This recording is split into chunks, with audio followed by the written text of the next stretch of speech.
శ్రీ గురుభ్యో నమ. గురుర్బ్రహ్మా గురుర్విష్ణు గురుర్దేవో మహేశ్వర గురు సాక్షాత్ పరం బ్రహ్మ తస్మై శ్రీ గురవే నమ. అస్మద్ గురుచరణ పాదార విందాభ్యాం నమ. నిన్నటి మన మహాభారత ప్రస్థానంలో ఆ దాన మాహాత్మ్యములు, అలాగే బ్రాహ్మణుల యొక్క గొప్పతనము, ఈ విషయాలన్నీ కూడా అంతకుమించగా అనేకములైనటువంటి వృత్తాంతాలని మార్కండేయ మహర్షి ధర్మరాజుకి పాండవులకి తెలియజెప్పాడు. అవి వింటున్న కొద్దీ ధర్మరాజుకి చాలా ఆనందం కలిగింది, ఆసక్తి కలిగింది, జిజ్ఞాస పెరిగింది. దాంతో ఇంకా తృప్తి చెందనటువంటి వాడై, మహానుభావ నీకు దేవతలు, దానవులు, రాక్షసులు అందరూ కూడా తెలుసు కదా, వివిధ రాజవంశాలు, సనాతనమైనటువంటి ఋషివంశాలు కూడా నీకు తెలిసినవే, ఎందుకంటే నువ్వు చిరజీవి కాబట్టి. అందువలన నాకు ఇక్ష్వాకు వంశానికి చెందినటువంటి కువలాశ్వుడు అనేటువంటి ఒక మహారాజు ఉన్నాడు. అసలు ఓటమిని ఎరగనటువంటి వాడు. అతను కూడా అటువంటి వాడు కూడా ఏదో ఒక వైపరీత్యం వల్ల దుందుమారుడయ్యాడు. అలా అవడానికి గల కారణం ఏంటి, తన పేరును అలా మార్చుకోవడానికి గల కారణం ఏమిటి, ఈ విషయాలన్నీ కూడా నువ్వు చెప్పవలసింది అని ఆ మార్కండేయ మహర్షిని ఎంతో వినయపూర్వకంగా ధర్మరాజు అడిగాడు. అడిగితే ఆ మాటలు విన్నటువంటి మార్కండేయ మహర్షి ఈ విధంగా అంటున్నాడు. యుధిష్ఠిరేణైవ ముక్త మార్కండేయో మహాముని దౌంధుమారముపాఖ్యానం కథయామాస భారత. ఆ యుధిష్ఠిరుడు ఈ విధంగా అడగగానే మార్కండేయ మహర్షి దుందుమారోపాఖ్యానాన్ని, అంటే ఆ కువలయాసుడు ఎట్లా మారాడు అనేటువంటి ఆ విషయాన్ని అంతటినీ కూడా ఈ విధంగా తెలియజేస్తున్నట్ట. హంతతే కథయిష్యామి శృణురాజన్ యుధిష్ఠిర ధర్మిష్టమిదమాఖ్యానం దుందుమారస్య తృణు. ఓ యుధిష్ఠిర, నీకు అంత ఆసక్తిగా కనుక ఉంటే కనుక ధర్మిష్టమైనటువంటి, అంటే అత్యంత ధర్మంతో కూడినటువంటి దుందుమారోపాఖ్యాన్ని నేను చెప్తాను, చాలా శ్రద్ధగా విను అన్నాడు. యథాసరాజా ఇక్ష్వాకు కువలాశ్వ మహీపతి దుందుమారత్వమగమత్వశృణస్వ మహీపతే. ఓ రాజా, ఆ ఇక్ష్వాకు రాజు అయినటువంటి కువలాశ్వుడు, ఆ కువలాశ్వ మహారాజు దుందుమారుడైనటువంటి విధానాన్ని అంతటి కూడా నీకు చెప్తాను, జాగ్రత్తగా ఉన్నవయ్యా. మహర్షి విశ్రుతస్తాత ఉత్తంక ఇది భారత మరుధన్మసు రమ్యేషు ఆశ్రమస్తస్య కౌరవ. ఓ ధర్మరాజ, పూర్వము ఉత్తంకుడు అని ఒక ప్రసిద్ధమైనటువంటి మహర్షవుడు ఉండేవాడు. ఆయన చాలా మనోహరమైనటువంటి మరు ప్రదేశంలో ఆయనకి గొప్ప ఆశ్రమం ఒకటి ఉండేది. ఉత్తంకస్తు మహారాజా తపోతప్య సుదుశ్చరం ఆరిరాధేశ్వర్ విష్ణుం బహూన్ వర్షగణాన్ విభు. ఆ ఉత్తంకుడు చాలా గొప్ప మహర్షి. ఆయన విష్ణువుని ఆరాధింపగోరి అనేక సంవత్సరాలు చాలా కఠినమైనటువంటి తపస్సును చేశాడయ్యా. తస్య ప్రీత స భగవాన్ సాక్షాత్ దర్శనమే యువాన్ దృష్ట్వైవ చర్షి ప్రహ్వస్తం తుష్టావ వివిధైస్తవై. అంత ఘోరమైనటువంటి తపస్సు చేసేప్పటికీ ఆ తపస్సుకు మెచ్చినటువంటి ఆ విష్ణు భగవానుడు ఆయనకి సాక్షాత్కరించాడు. సాక్షాత్కరించగానే ఆయన చూడగానే ఆ ఋషి చాలా ఆనందపడి వినయంతో అనేకములైనటువంటి స్తోత్రాలతోటి ఆయన సంతోషపెట్టాడు. త్వయాదేవ ప్రజా సర్వా ససురాసురమానవా స్థావరాణి చ భూతాని జంగమాని తథైవ చ. ఆ ఉత్తంకుడు ఆ విష్ణుమూర్తిని చూడగానే ఆనందంతో ఈ విధంగా అంటున్నాడు, మహానుభావ, దేవరాక్షస మానవులతో సహా సమస్త ప్రజలను, ఈ స్థావర జంగమాత్మకమైనటువంటి ఈ మొత్తం విశ్వాన్నంతటినీ కూడా, ప్రాణులను అందరినీ కూడా సృష్టించినటువంటి వాడు నువ్వే కదా. బ్రహ్మ వేదాశ్చ వేద్యంచ త్వయా సృష్టం మహాద్యుతే శిరస్తే గగనం దేవా నేత్రే శశిదివాకరౌ నిశ్వాస పవనశ్చాసి తేజో అగ్నిశ్చ తవాచ్యుత బాహవస్తే దిశ సర్వాః కుక్షిశ్చాపి మహాన్నవః ఊరూతే పర్వతాదేవ ఖం నాభిర్మధుసూదన పాదౌ తే పృథివీ దేవి రోమాణ్యోషధయస్తథా. ఓ మహానుభావ, ఈ బ్రహ్మను, వేదాలను, తెలియదగినటువంటి ఈ సమస్త, అంటే ఏవైతే మాకు కనిపిస్తున్నాయో, సాక్షాత్కరిస్తున్నాయో, అటువంటి ఈ పదార్థాలన్నింటినీ కూడా నువ్వే సృష్టించావు. ఆకాశమేమోను నీ శిరస్సు సూర్యచంద్రుడు నీ కళ్ళు, నీ నిశ్వాసమే గాలి, తేజస్సే అగ్ని, నీ బాహువులే సర్వదిక్కులు, నీ ఉదరమే మహాసాగరము, నీ తొడలే పర్వతాలు, నీ నాభియే ఆకాశం, నీ పాదాలే భూదేవి, నీ రోమాలే ఓషధులు. అటువంటి వాడవు నువ్వు అని పురుష సూక్తాల్లో ఏ విధంగా వర్ణించారో ఆ వర్ణనంతటిని కూడా చెప్పాడు. ఇంద్ర సోమాగ్ని వరుణా దేవాసురమహోరగా ప్రహ్వాస్వాముపతిష్టంతి స్తువంతో వివిధైస్తవై. అంతేకాదా ఇంద్రుడు, సోముడు, అగ్ని, వరుణుడు, దేవతలు, అసురులు, నాగులు వీళ్ళందరూ కూడా నిన్ను ఎప్పుడూ కూడా అనేకములైనటువంటి స్తోత్రాలతోటి సేవిస్తూనే ఉంటారు కదయ్యా. త్వయా వ్యాప్తాని సర్వాణి భూతాని భువనేశ్వర యోగినః సుమహావీర్యాః స్తువంతి త్వాం మహర్షయః. అంతేకాదు ఈ సర్వ ప్రాణులు యందు కూడా నువ్వు అంతర్యామిగా ఉన్నావయ్యా. యోగులు, మహా తేజస్సులైనటువంటి మహర్షులందరూ కూడా నేను స్తుతిస్తూ ఉంటారు. త్వయి రుష్టే జగస్వాస్థ్యం త్వయి క్రుద్ధే మహద్భయం భయానాం అపనేతాసి త్వమేకః పురుషోత్తమ. ఓ పురుషోత్తమ, నువ్వు ఆనందించేవా ఈ జగత్తంతా కూడా ఆనందంతో ఉంటుంది. నీ కనుక కోపం వచ్చిందా ఈ జగత్తంతా మహాభయంకరంగా మారిపోతుంది. భయాలను పోగొట్టగలిగినటువంటి వాడు నువ్వు ఒక్కడవే. దేవానాం మానుషాణాం చ సర్వభూత సుఖాభవః విక్రమణైర్దేవ త్రయో లోకాస్త్వయాహృతాః. అంతేకాకుండా దేవతలకు, మానవులకు, సమస్త జీవులకు కూడా సుఖాల్ని కల్పించేటువంటి వాడు నువ్వేనయ్యా. 3 పాదాలతోటి 3 లోకాల్ని ఆక్రమించినటువంటి త్రివిక్రముడు నువ్వే కదా. అసురాణాం సమృద్ధానాం వినాశశ్చ త్వయా కృతః తవ విక్రమణైర్దేవై దేవాః నిర్వాణమగమన్ పరం. ఆ బలవంతులైనటువంటి రాక్షసులందరినీ కూడా నువ్వు అణచివేశావు. నీ ఆక్రమణ చేతనే దేవతలందరూ కూడా, అంటే నువ్వు ఇలా నా రాక్షసులందరినీ కూడా ఆక్రమించడం చేతనే, వాళ్ళని నిరోధించడం చేతనే, వాళ్ళని నశించచేయడం చేతనే దేవతలందరూ కూడా పరమ సుఖంగా, సంతోషంగా, శాంతిని పొందుతున్నారు. పరాభూతాశ్చ దైత్యేంద్రాః త్వయి క్రుద్ధే మహాద్యుతే త్వం హి కర్తా వికర్తా చ భూతానామిహ సర్వసః ఆరాధయిత్వా త్వాం దేవాః సుఖమేదంతి సర్వసః. ఓ మహానుభావ, నువ్వు కోపిస్తే కనుక రాక్షసేంద్రులందరూ కూడా ఎంత గొప్ప రాక్షసులవని వాళ్ళందరూ కూడా ఓడిపోతారు, నశిస్తారు. సర్వ ప్రాణులకు కర్తవు నువ్వే, వికర్తవు నువ్వే. ఈ సృష్టించేటువంటి వాడు నువ్వే, నాశనం చేసేటువంటి వాడు నువ్వే. నిన్ను ఆరాధించినటువంటి దేవతలందరూ కూడా హాయిగా సుఖంగా ఉంటారయ్యా. ఏవం స్తుతో హృషీకేశః ఉత్తంకేన మహాత్మన ఉత్తంకమబ్రవీద్ విష్ణు ప్రీతస్తేహం వరం వృణు. ఈ విధంగా భగవంతుడి యొక్క సాక్షాత్కారమైన వెంటనే మహదానందంతో ఆ ఉత్తంక మహర్షి ఈ విధంగా స్తోత్రం చేసేట. ఈ స్తోత్రానికి మిక్కిలి ఆనందించాడు మహావిష్ణువు. అలా ఆనందించినటువంటి వాడై ఆ ఉత్తంకుడితో అన్నాడు, ఓ ఉత్తంక, నేను ప్రసన్నుడయ్యానయ్యా, నీకు కావలసినటువంటి వరాన్ని కోరుకో అన్నట్ట. అప్పుడు ఉత్తంకుడు చెప్తున్నాడు, పర్యాప్తో మే వరోహ్యేషః యదహం దృష్టవాన్ హరిం పురుషం శాశ్వతం దివ్యం స్రష్టారం జగత ప్రభుం. ఉత్తంకుడు చెప్తున్నాడు, ఈ సమస్తమైనటువంటి జగత్తుకు సృష్టికర్తవు నువ్వయ్యా, దివ్యమైనటువంటి సనాతనమైనటువంటి పురుషుడు నువ్వు, శ్రీహరివి. అటువంటి నిన్ను చూడగలగడం అనేటువంటిదే ఒక వరమయ్యా, అది చాలు నాకు ఈ జన్మకి. అందుకని నిన్ను చూసినటువంటి దానికంటే ఇంకా నాకు కావలసిన భాగ్యం ఏం లేదయ్యా అన్నాడు. అంటే అప్పుడు విష్ణువు అంటున్నాడు, ప్రీతస్తేహం అలౌల్యేన భక్త్యా తవ చ సత్తమ అవశ్యం హి త్వయా బ్రహ్మన్మత్తో గ్రాహ్యో వరో ద్విజ. అతను ఆ విష్ణువు ఈ ఉత్తంకుడి యొక్క భక్తికి, అంతేకాకుండా అంతటి పరమపురుషుణ్ణి ప్రత్యక్షం చేసుకోవడానికి అనేకములైనటువంటి సంవత్సరాలు నియమనిష్టలతోటి, నియతమైనటువంటి వ్రతంతో అంత ఘోరమైనటువంటి తపస్సు చేసినటువంటి ఉత్తంక మహర్షుడికి ఆ విష్ణుమూర్తి సాక్షాత్కారం ఇచ్చి నీకు కావలసిన వరం కోరుకోవయ్యా అంటే, నిన్ను చూసిన కళ్ళకి కలిగినటువంటి అదృష్టం కంటే ఇంకే వరములు అక్కర్లేదయ్యా.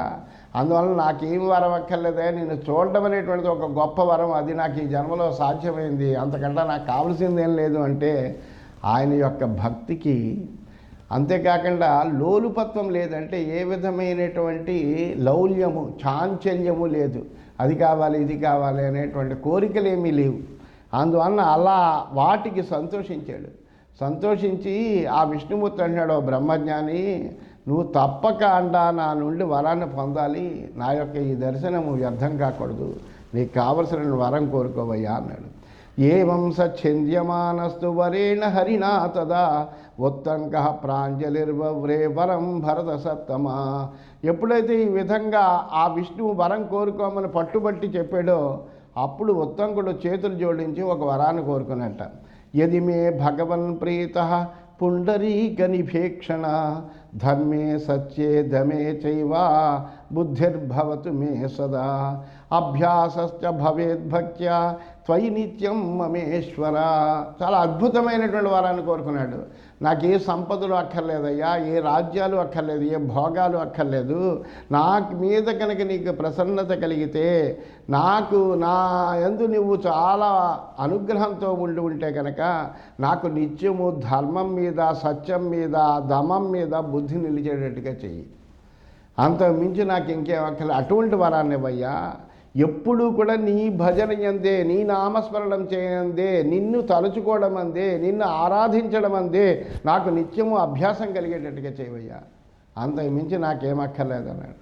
అంటే అప్పుడు శ్రీ భగవానుడు అంటున్నాడు, సర్వమేతద్ధి భవిత మత్ప్రసాదాత్ తవ ద్విజ ప్రతిభాస్యతి యోగశ్చ యానయుక్తో దిభోకసాం త్రయాణమపి లోకానాం మహత్కార్యం కరిష్యసి. అప్పుడు ఆ విష్ణు భగవానుడు అంటున్నాడు, ఓ బ్రాహ్మణ, నా అనుగ్రహం వల్ల నువ్వు కోరిందంతా కూడా నీకు లభిస్తుందయ్యా. అంతేకాదు నీకు యోగ విద్య కూడా నీ హృదయంలో ప్రతిభాసిస్తుంది, దాంతో నువ్వు దేవతలకు ముల్లోకాలకు సంబంధించినటువంటి గొప్ప గొప్ప కార్యాలన్నీ కూడా సాధించగలిగినటువంటి వాడు అవుతావయ్యా అని చెప్పాడు. ఉత్సాదనార్థం లోకానాం దుంధుర్నామ మహాసుర తపస్యతి తపోఘోరం శృణుయస్తం హనిష్యతి. దుంధు అనేటువంటి ఒక మహారాక్షసుడు ఈ లోకాలన్నీ కూడా నాశనం చేయాలని ఘోరమైనటువంటి తపస్సు చేస్తున్నాడు. అతన్ని ఎవరు చంపుతారో చెప్తాను విను నేను అని చెబుతున్నాడు. రాజా హి వీర్యవాంస్తాత ఇక్ష్వాకురపరాజిత బృహదస్వ ఇతి ఖ్యాత భవిష్యతి మహీపతి తస్య పుత్ర సుచిర్దాంత కువలాస్వ ఇతి శృత. ఇక్ష్వాకు వంశంలో అసలు ఓటమంటే తెలవనటువంటి ఒక మహాపరాక్రమవంతుడైనటువంటి పుడతాడయ్యా, ఆయన్ని బృహదశ్వుడు అంటారు. ఆయనకి కువలాశ్వుడు అనేటువంటి ఒక కొడుకు జన్మిస్తాడు. అతడు చాలా పవిత్రమైనటువంటి మనిషి, అంతేకాకుండా ఇంద్రియాలన్నింటినీ కూడా జయించినటువంటి వాడయ్యా. స యోగ బలమాస్థాయ మామకం పార్థివోత్తమ శాసనాత్ తవ విప్రశే దుంధుమారో భవిష్యతి ఏవముక్త్వా తు తం విప్రం విష్ణురంతరధీయత. ఆ రాజు నీ ఆదేశాన్ని అనుసరించి నా యోగ బలాన్ని కూడా ఆశ్రయించి ఈ దుంధుమారుడు అనేటువంటి ఆ రాక్షసుని దుంధువు అనేటువంటి రాక్షసుడిని సంహరించి దుంధుమారుడు అవుతాడు. దుంధువుని సంహరించాడు కాబట్టి ఆయన దుంధుమారుడు అన్నారు. అటువంటి దుంధుమారుడు అవుతాడు అని ఆయన ఉత్తంకునికి ఆ మాట చెప్పి విష్ణువు అదృశ్యమయ్యేట. ఇది శ్రీమన్మహాభారతే వనపర్వణి మార్కండేయ సమస్యాపర్వణి దుంధుమారోపాఖ్యానే ఏకాధికద్విశతమోధ్యాయ. ఈ విధంగా శ్రీమన్ మహాభారతంలో వనపర్వంలో మార్కండేయ సమస్యాపర్వం అనే ఉపపర్వంలో దుంధుమారోపాఖ్యానం అనేటువంటి 201వ అధ్యాయం పూర్తయింది. మనం 202వ అధ్యాయంలోకి ప్రవేశించాము. ఇంకా మార్కండేయుడి విధంగా చెబుతున్నాడు. ఇక్ష్వాకౌ సంస్థితే రాజన్ శశాద పృథివీమిమాం ప్రాప్త పరమధర్మాత్మా సో అయోధ్యాయాం నృపోభవత్. ఆ ఇక్ష్వాకు అనేటువంటి రాజు మరణించిన తర్వాత ఆయన కొడుకైనటువంటి శశాదుడు అనేటువంటి వాడు రాజు అయ్యాడు. పరమధర్మాత్ముడైనటువంటి ఆ శశాదుడు అనేటువంటి వాడు అయోధ్యలో ఉండేవాడు.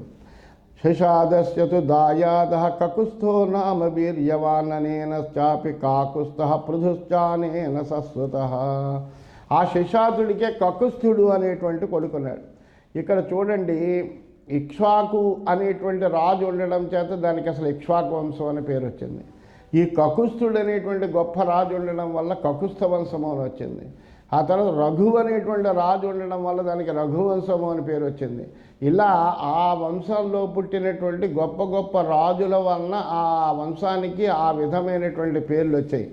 శశాదుడికి కకుస్థుడనే కొడుకున్నట్ట. అతడు చాలా పరాక్రమవంతుడు. అతని కొడుకే అనేనుడు అనేటువంటి వాడు. ఆ అనేనుడి కొడుకు పృథువు. విశ్వగస్వ పృథో పుత్ర తస్మాదృశ్యజ్ఞవాన్ అద్రేశ్య యువనా స్వస్తు శ్రావస్తస్యాత్మజో భవత్. అలాగే ఆ పృథువు కొడుకు విశ్వగస్వుడు అనేటువంటి వాడు. ఆ విశ్వగస్వుని యొక్క కొడుకు అద్రి. ఆ అద్రి కొడుకు మళ్ళీ యువనాశ్వుని కొడుకు శ్రావుడు.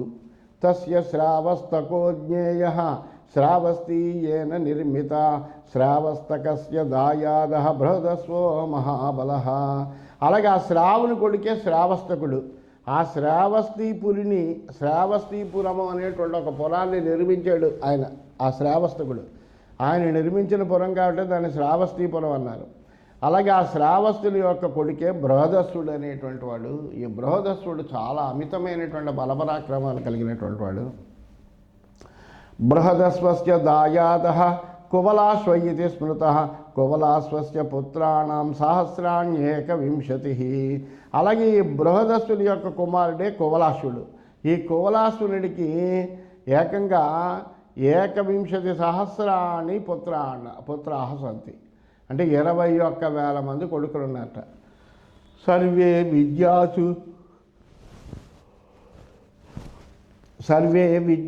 విద్యాసు నిష్ణాతాః బలవంతో దురాసదాః కుబలాస్వశ్చ పితృతః గుణైరభ్యధికో అభవత్. వాళ్ళందరూ కూడా 21,000 మంది కూడా మంచి విద్యావంతులు, అంతేకాకుండా మంచి బలవంతులు, పరాక్రమం కలిగినటువంటి వాళ్ళు. వాళ్ళని ఎవరూ కూడా ఎదిరించడానికి వీలు లేనటువంటి గొప్ప పరాక్రమం కలిగిన వాళ్ళు.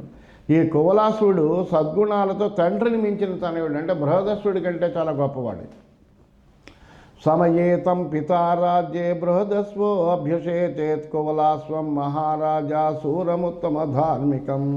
సూర్యుడు మంచి ధర్మిష్ఠి అయినటువంటి ఆ కువలాశ్వునికి సరైనటువంటి తగిన సమయంలో ఆయన తండ్రి అయినటువంటి బృహదస్వుడు రాజ్యాభిషేకం చేయించాడు. పుత్ర సంక్రామిత శ్రీస్తు బృహదస్వో మహీపతి జగామ తపసే ధీమాన్ తపోవనమమిత్ర. ఆ ధీమంతుడు అలాగే శత్రువులందరినీ కూడా సంహరించగలిగినటువంటి ఆ బృహదస్వ మహారాజు యొక్క కుమారుడికి రాజ్యాభిషేకం జరిపించి ఆయన వానప్రస్థాన్ని తీసుకుని తపస్సు చేసుకోవడానికని పాపం ఆయన వనాలకు వెళ్ళిపోయాడు. అధ శుశ్రావరాజర్షిం తముత్తంకో నరాధిప వనం సంప్రస్థితం రాజన్ బృహదస్వం ద్విజోత్తమ. అయితే ద్విజోత్తముడైనటువంటి ఉత్తంకుడు ఈ బృహదస్వ రాజర్షి అరణ్యానికి బయలుదేరాడు అనేటువంటి మాట ఈ ఉత్తంకుడు విన్నాడు. తముత్తంకో మహాతేజా సర్వాస్త్ర విదుషాంబరం న్యవారయేత్ అమేయాత్మ సమాసాద్య నరోత్తమం. మహా తేజస్వి అయినటువంటి ఆ ఉత్తంకుడు సమస్తము లేనటువంటి అస్త్రవేత్తలతో శ్రేష్ఠుడైనటువంటి బృహదస్సుడి దగ్గరికి వచ్చాడు. వచ్చి ఆయన్ని ఆప్ చేసి మా ప్రయాణాన్ని ఆప్ చేసి ఆయనతోటి ఈ విధంగా అన్నాడు. ఈ వనానికి వెళుతున్నాడు ఆయన. ఆ వనగమనాన్ని ఆపి ఆయనతోటి ఈ విధంగా అన్నట్ట. భవతా రక్షణం కార్యం తత్తావత్ కర్తుమర్హసి నిరుద్విగ్న వయం రాజన్ త్వత్ప్రసాదాద్ భవేమహి. ఓ రాజా, ప్రజల్ని రక్షించడం అనేటువంటిది నీ కర్తవ్యమయ్యా. దాన్నే ప్రధానంగా నువ్వు నిర్వహించాలి. మీ అనుగ్రహం వలన మేమందరము కూడా నిశ్చింతగా ఉన్నాము. ఎందుకంటే నువ్వు చాలా చక్కగా పరిపాలన చేస్తున్నావు. నీ పరిపాలన మేము అందరము కూడా ఏ విధమైనటువంటి బాధలు లేకుండా హాయిగా ఆనందంగా ఉంటున్నాం. త్వయా హి పృథివీరాజన్ రక్షమాణ మహాత్మన భవిష్యతి నిరుద్విగ్న నారణ్యం గంతుమర్హసి. మహాత్ముడు అయినటువంటి నువ్వు ఈ భూమండలాన్ని అంతా కూడా పాటిస్తుంటే ప్రజలందరూ కూడా హాయిగా ఉన్నారు, ఈ భూమి కూడా నిర్భయంగా ఉందయ్యా, నువ్వు అరణ్యానికి వెళ్ళిపోతే ఎలాగా, నువ్వు అరణ్యానికి వెళ్ళొద్దు అన్నాడు. పాలనేహి మహాన్ ధర్మ ప్రజానామిహ దృశ్యతే న తథా దృశ్యతే అరణ్యే మా భూతే బుద్ధిరీదృశి. ప్రజా పరిపాలన అనేటువంటిది కూడా ఒక గొప్ప ధర్మమే, అది కూడా ఒక తపస్సు లాంటిదే. ప్రజల్ని ఆనందంగా ఉంచుతూ పరిపాలన చేయడం అనేటువంటిది అంటే తన యొక్క ధర్మాన్ని సక్రమంగా ఆ రాజు నిర్వహించడం అనేటువంటిది కూడా ఒక తపస్సే. అందువలన అందులో కూడా మంచి ధర్మం ఉన్నది. అరణ్యవాసానికి వెళ్ళి నువ్వేం చేస్తావయ్యా, కేవలము నువ్వు అరణ్యవాసానికి వెళ్ళి నువ్వు తపస్సు చేసుకొని నిన్ను ఉద్ధరించుకుంటావు మహా అయితే, అంతకంటే ఏం లేదు కదా. కానీ ఇక్కడ నువ్వు ప్రజాపాలన చేయడం వల్ల అనేక మంది ప్రజలందరికీ కూడా ఏ విధమైనటువంటి ఇబ్బంది లేకుండా వాళ్ళందరినీ కూడా ఆనందంలో ఉంచి వాళ్ళ బాధల్ని నీ బాధలుగా చేసుకుని వాళ్ళకి అనేకములైనటువంటి సుఖాలని పంచేయగలిగేటువంటి స్థితిలో ఉంటావు. అందువలన నువ్వు అరణ్యవాసానికి వెళ్ళదయ్యా, నీ బుద్ధిని అలా మరల్చవద్దు. ఈదృశో నహి రాజేంద్ర ధర్మక్వచన దృశ్యతే ప్రజానాం పాలనే యో వై పురా రాజర్షిభికృత. ప్రాచీనమైనటువంటి రాజర్షులందరూ కూడా ప్రజా పరిపాలన యందు చాలా మంచి ధర్మం ఉంది అని ఆ ధర్మాన్ని వాళ్ళందరూ కూడా దర్శించారు కూడా. అటువంటి ధర్మము ఎక్కడ ఉండదు. ఎందుకంటే మనం ఏమి చెయ్యాలనుకుంటే అన్ని ఉపకారములు కూడా ప్రజల్ని పరిపాలించేటువంటి ఒక రాజుగా ఉన్నప్పుడు హాయిగా చేయగలం. ఆ రాజు అనేటువంటి వాడు ధర్మిష్ఠ అయితే కనుక ఎన్ని ధర్మకార్యాలైనా చాలా చక్కగా నిర్వహించడానికి తగినటువంటి అవకాశం ఉండేటువంటిది ఆ అధికారం. అందువలన చక్కగా ధర్మాన్ని నువ్వు క్రమం తప్పకుండా పాటిస్తూ ప్రజలందరినీ కూడా ఆనందంగా ఉంచవచ్చు. అందువలన రాజర్షులు, పూర్వపు రాజర్షులందరూ కూడా ప్రాచీన కాలంలో మహానుభావులు బోళ్ళంతమంది రాజ్యాన్ని చేశారయ్యా. వాళ్ళందరూ కూడా ప్రజాపాలన యందే ధర్మాన్ని అంతటిని కూడా చూశారు. ఇటువంటి ధర్మం ఎక్కడా కనిపించదు. రక్షితవ్యా ప్రజారాజ్ఞా తాం సంరక్షితుమర్హసి నిరుద్విగ్న తపశ్చర్తుం నహి శక్నోమి పార్థివ. అందువలన ఓ రాజా, ఈ ప్రజా సంరక్షణం అనేటువంటిది ధర్మం కాబట్టి నువ్వు ప్రజలందరినీ కాపాడుతూనే ఉండాలి. అందుకని అలా ఉండాలి తప్ప ప్రశాంతంగా నువ్వు తపస్సు చేయడానికి వెళ్ళిపోతాను అంటే ఈ ప్రజలందరూ ఏమైపోతారయ్యా. అందువలన నువ్వు తపస్సు చేయడానికి వెళ్ళొద్దు, కేవలము ఈ ప్రజలందరినీ కూడా హాయిగా నువ్వు పరిపాలిస్తూ ఉండు. నువ్వు ప్రజల్ని కాపాడుతూ ఉంటే మేమందరం ప్రశాంతంగా తపస్సు చేసుకుంటాం.